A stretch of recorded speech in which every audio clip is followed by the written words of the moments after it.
Hindi pa ako matutulog, hindi pa ako inaantok.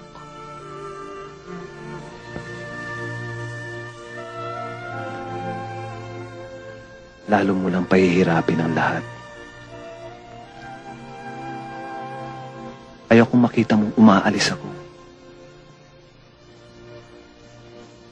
Ayokong makita mong iniiwan ko kayo. Bakit nga ba? Bakit kailangan umalis ka pa?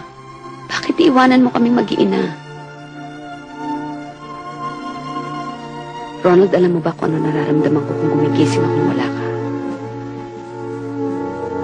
Kapag nakikita kong hinahanap ka ng mga bata. Sino ba mas mahal mo, kami o ang Saudi? Langit kayo. Impyerno yung Saudi. Napakahirap ng buhay sa Saudi, Helen. Mainit sa disyerto. Ang hirap ng trabaho. Malungkot sa gabi.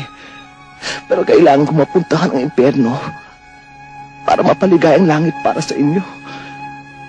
Alam mo, Helen, tuwing nasa Saudi ako, namamatay ako. Pero kailangan mangyari yun. Kaya tinitiis ko. Gusto ko matapos ng bahay na to. Pabayaran ng lupa. Makapagbangko tayo. Kahit papano para sa mga bata. Gaya nung una, Helen.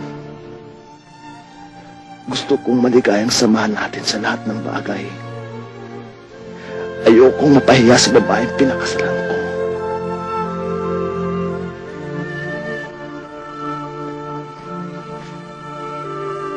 Mahal ko kayo, Helen.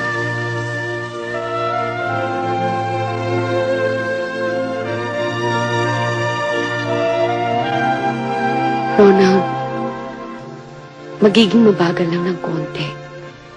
Pero mangyayari din ang lahat. Magtutulungan tayo. Hindi mo na kailangan pumunta ng Saudi.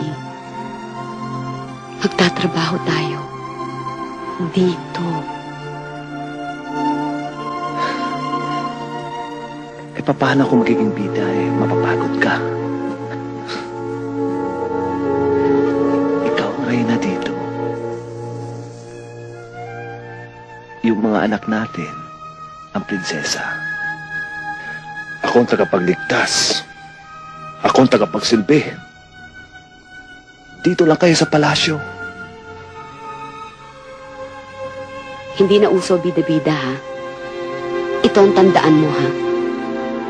Ito na ang huli mong alis papuntang Saudi. Dahil hindi na ako papayag sa susunod. Pangako. Isumpa mo. Ayoko na ng pangako. I swear. At hindi ka na rin naalis ngayon na hindi kami gising na mag-ina.